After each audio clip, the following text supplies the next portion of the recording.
서울의 밤. 차가운 바람이 골목을 훑고 지나갔다. 민수는 숨을 고르며 재현의 손을 꼭 잡았다. 이제 말해야 해, 우리 아빠한테. 민수의 목소리는 떨렸지만 눈빛만큼은 단단했다. 20살의 민수는 늘 조용하고 착한 아들이었다. 서울의 오래된 동네. 성북동에서 자란 그는 경찰서장인 아버지 김태훈의 기대를 한몸에 받으며 자랐다. 하지만 그의 마음속에는 누구에게도 말하지 못한 비밀이 있었다. 그는 재현을 사랑했다. 재현은 24. 자유로운 영혼을 가진 그래픽 디자이너로 민수의 삶의 불꽃처럼 나타난 사람이었다. 그들의 사랑은 1년 전 우연히 만난 강남의 작은 카페에서 시작되었다. 민수는 우연히 떨어뜨린 재현의 스케치북을 주었고 그 안에는 서울의 골목을 담은 섬세한 그림들이 가득했다. 그날 이후 둘은 매일 밤 전화로 이야기를 나누고 주말이면 한강변을 걷거나 한옥마을의 좁은 골목을 함께 거닐었다. 하지만 민수는 늘 두려웠다. 아버지가 알게 된다면? 그 강직한 경찰서장은 아들을 어떻게 볼까? 민수는 재현의 손을 놓지 못했다. 재현은 민수의 떨리는 손을 감싸며 말했다. 괜찮아. 민수야. 내가 옆에 있을게. 하지만 민수의 가슴은 두려움으로 가득했다. 아버지. 김태호는 성북동 경찰서의 서장이었다. 그는 법과 질서를 사랑했고 가족에게도 엄격했다. 민수는 어릴 때부터 아버지의 기대에 맞춰 살아왔다. 좋은 성적, 반듯한 태도, 그리고 무엇보다 정상적인 삶. 하지만 민수는 자신이 정상이라는 틀에 맞지 않는다는 걸 오래전부터 알고 있었다. 재현은 달랐다. 그는 자유로웠고 자신의 정체성을 숨기지 않았다. 민수는 그런 재현을 보며 용기를 얻었지만 동시에 두려움이 커졌다. 만약 아빠가 날 이해 못하면? 날 집에서 쫓아낸다면? 민수는 재현의 어깨에 얼굴을 묻으며 속삭였다. 재현은 민수의 머리를 쓰다듬으며 말했다. 그럼 내가 너를 지킬게. 우리 같이 새 삶을 시작하면 돼. 그날 밤 민수는 집으로 돌아왔다. 아버지는 거실 소파에 앉아 뉴스를 보고 있었다. 텔레비전에서는 최근 서울 도심에서 열린 퀴어 퍼레이드에 대한 논쟁이 한창이었다. 태호는 화면을 보며 한숨을 쉬었다. 세상이 왜 이렇게 변하는 거지? 질서가 무너져. 민수는 그 말을 듣고 심장이 쿵 내려앉았다. 그는 방으로 들어가 문을 잠갔다. 침대에 누워 천장을 바라보며 결심했다. 내일 아버지에게 모든 걸 털어놓겠다고.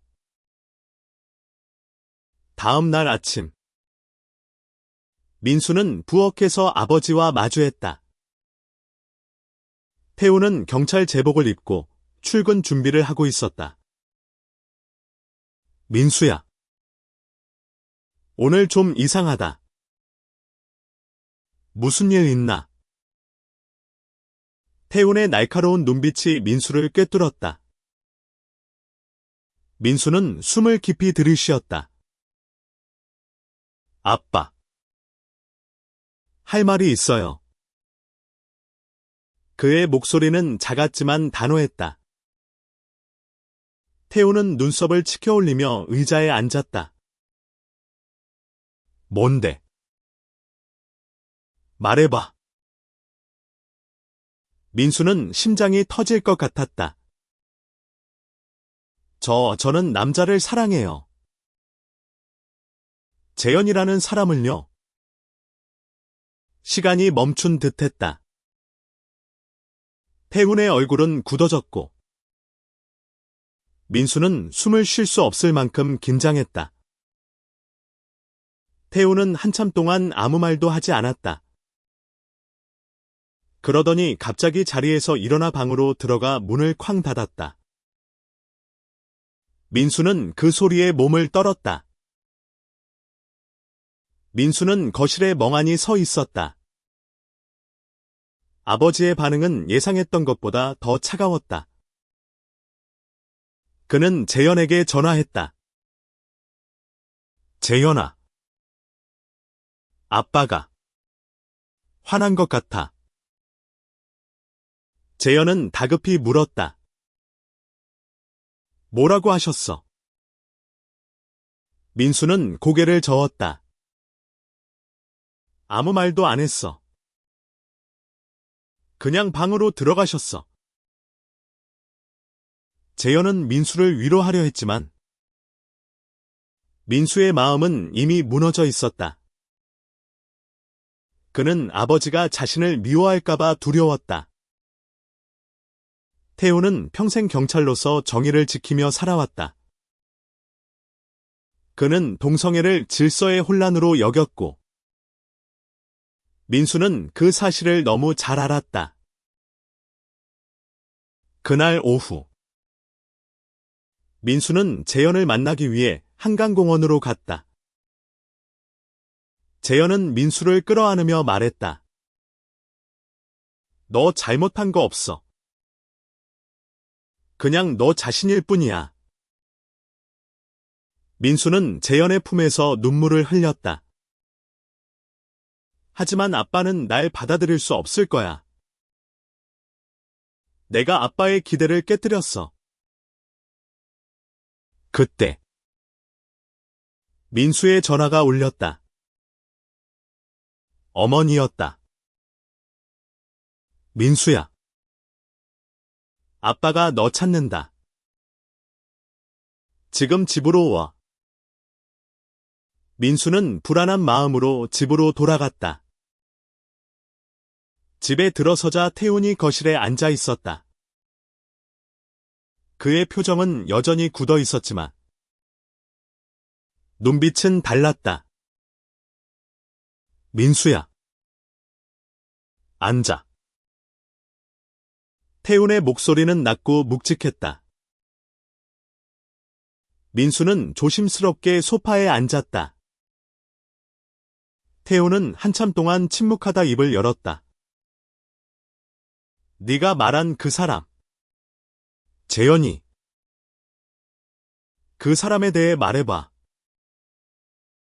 민수는 당황했다. 아버지가 화를 낼 줄 알았던 그는 이 질문에 어떻게 대답해야 할지 몰랐다. 그냥 좋은 사람이에요. 저를 이해해주고 저를 행복하게 해줘요. 태우는 고개를 끄덕였다. 행복하다고. 그의 목소리에는 미묘한 떨림이 있었다. 민수는 아버지의 눈을 바라보았다. 그 눈빛에는 분노가 아닌 알 수 없는 감정이 담겨 있었다. 태우는 다시 입을 열었다. 내가 경찰로서 배운 건 사람을 보호하는 거야. 특히 가족을. 하지만 내가 널 보호하지 못한 것 같구나. 민수는 눈을 크게 떴다. 아버지가 이런 말을 할 줄은 몰랐다. 태호는 계속 말했다. 내가 행복하다면 그걸로 됐다. 하지만 나한테 시간 좀 줘. 이건 나한테도 낯선 일이야. 민수는 눈물이 차올랐다. 아버지가 자신을 미워하지 않는다는 사실이 믿기지 않았다. 그날 밤, 민수는 재현에게 전화를 걸어 아버지의 반응을 전했다. 아빠가 이해하려고 하시는 것 같아. 재현은 웃으며 말했다. 봐. 내가 뭘 했어? 세상은 변하고 있어. 민수야. 하지만 민수는 아직 불안했다. 아버지의 말은 따뜻했지만 완전한 수용은 아니었다. 다음 날, 민수는 재현과 함께 성북동의 작은 카페에서 만났다. 재현은 민수의 손을 잡으며 말했다. 이제 우리 좀 더 자유롭게 만날 수 있지 않을까? 민수는 미소 지었지만 마음 한구석에는 여전히 두려움이 남아 있었다. 한편 태호는 경찰서에서 혼란스러운 하루를 보내고 있었다. 그는 민수의 고백을 곱씹으며 자신의 신념과 마주했다. 그는 동료들과 퀴어 퍼레이드에 대해 이야기할 때마다 강경한 태도를 보였지만 이제 그 대상이 자신의 아들이었다. 태호는 서류를 정리하며 생각에 잠겼다. 내가 정말 정의를 지키는 걸까? 아니면 편견 속에 갇혀 있는 걸까? 그날 저녁, 태호는 민수를 불러 저녁을 함께 먹자고 했다. 민수는 긴장한 채 식탁에 앉았다. 태호는 조용히 말했다. 민수야, 내가 널 사랑한다는 거 알지? 민수는 고개를 끄덕였다. 네. 아빠. 태호는 한숨을 쉬며 말했다. 내가 행복한 게 중요해. 하지만 세상이 널 쉽게 받아주지 않을 거야. 내가 경찰로서 아는 거라곤. 세상엔 위험한 사람들이 많다는 거야. 민수는 아버지의 말이 보호 본능에서 나온 것임을 알았다. 하지만 그 말 속에는 여전히 민수의 사랑을 완전히 받아들이지 못하는 망설임이 있었다.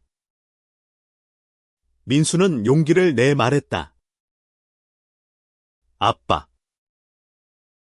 저도 알아요. 세상이 쉽지 않다는 거. 하지만 재현이 저를 지켜줄 거예요. 그리고 저도 재현을 지키고 싶어요. 태우는 민수의 단호한 눈빛을 보며 미소를 지었다. 내 아들이 이렇게 컸구나. 그는 자리에서 일어나 민수의 어깨를 두드렸다. 내가 너를 믿는다.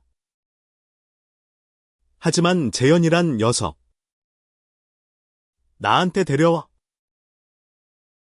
내가 좀 보고 싶다. 민수는 재현에게 아버지의 말을 전했다. 재현은 웃으며 말했다. 경찰서장님이 날 조사하려는 거 아냐.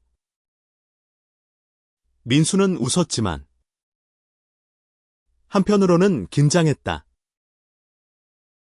아버지가 재현을 어떻게 볼지 알 수 없었다. 며칠 후 민수는 재현을 집으로 초대했다.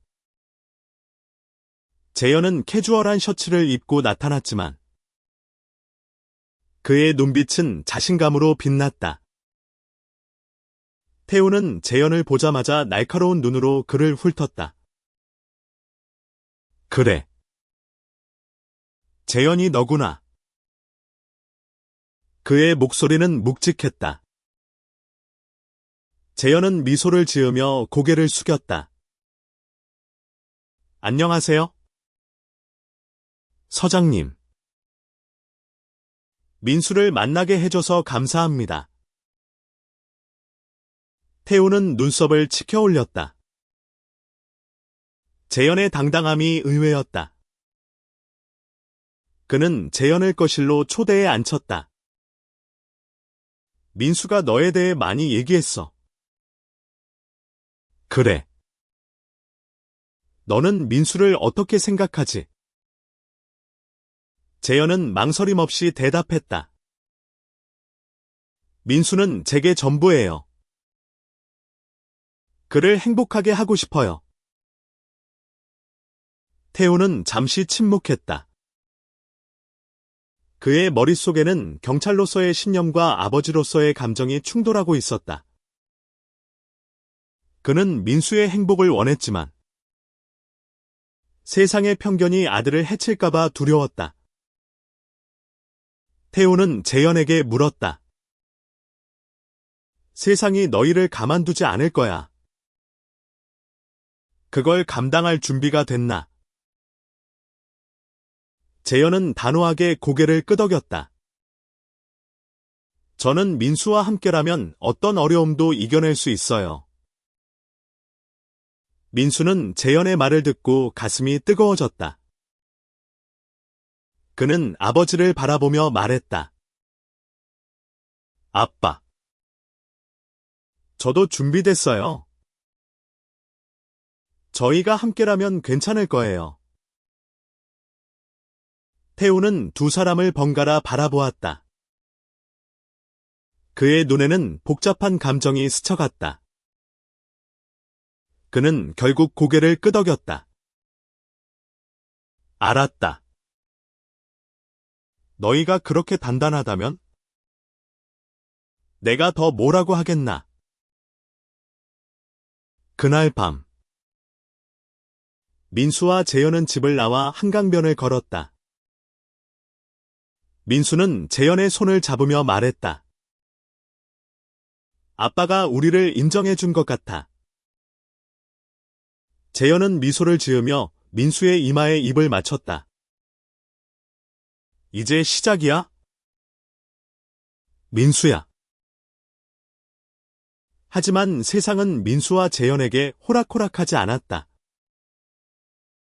며칠 후. 민수는 학교에서 이상한 눈초리를 받기 시작했다. 누군가 민수와 재현이 함께 있는 사진을 SNS에 올렸고 악플이 쏟아졌다. 김민수가 게이래. 경찰서장 아들이라니. 창피하지도 않나. 민수는 댓글을 읽으며 손이 떨렸다. 재현은 민수를 위로하며 말했다. 사람들 말 신경 쓰지 마. 우리가 뭘 잘못했어. 하지만 민수는 점점 위축되었다. 그는 아버지의 명성에 누가 될까봐 두려웠다. 태우는 민수의 표정을 보고 무슨 일이 있는지 눈치챘다. 그는 민수를 불러 물었다. 학교에서 뭐가 문제지? 민수는 망설이다 결국 모든 걸 털어놓았다. 태우는 침묵하며 민수의 전화기를 확인했다. 악플과 조롱이 가득한 화면을 보며 그의 얼굴이 굳어졌다. 이런 놈들 때문에 내가 상처받아야 하나? 태우는 분노로 이를 악물었다. 다음 날. 태우는 경찰서 동료들에게 민수의 상황을 이야기했다. 그는 동료들에게 말했다.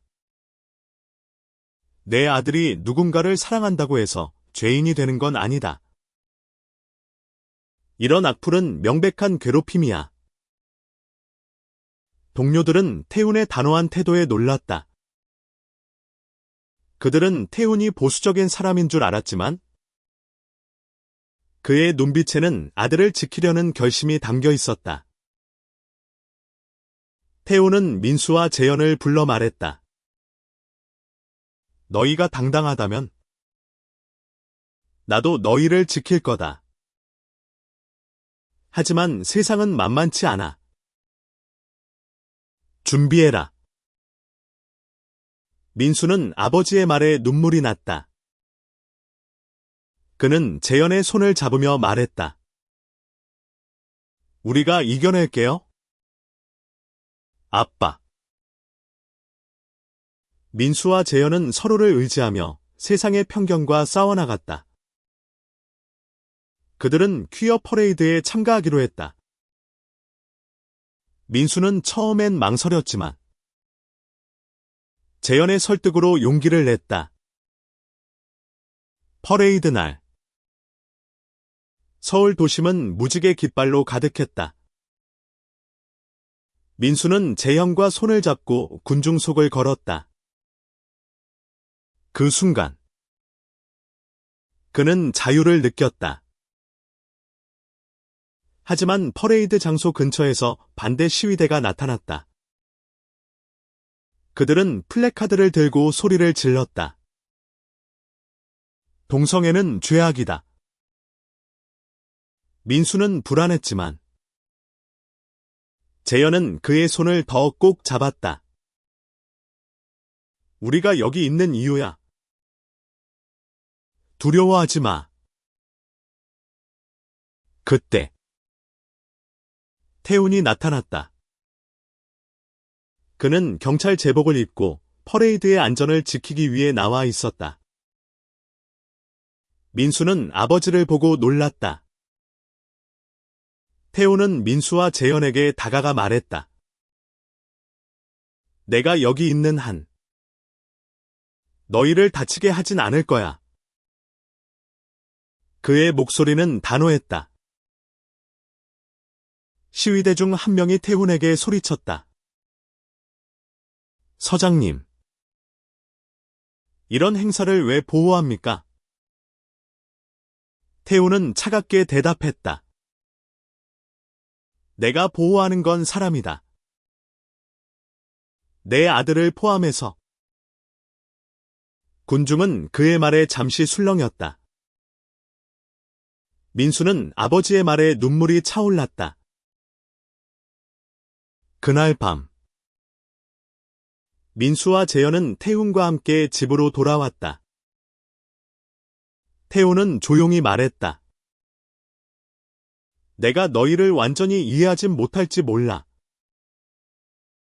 하지만 너희가 행복하다면 그걸로 충분하다. 민수는 아버지를 끌어안았다. 고마워요. 아빠. 시간이 흘렀다. 민수와 재현은 점점 더 당당해졌다. 그들은 서울 곳곳을 다니며 자신들의 사랑을 숨기지 않았다. 태훈은 여전히 민수를 걱정했지만 아들의 미소를 보며 마음을 놓았다. 그는 경찰서에서 동료들에게 퀴어 커뮤니티에 대한 편견을 줄이기 위한 교육을 제안했다. 그의 동료들은 처음엔 당황했지만 태훈의 진심에 점차 동의했다. 민수는 재현과 함께 새로운 꿈을 꾸기 시작했다. 그들은 함께 작은 아트 스튜디오를 열기로 했다.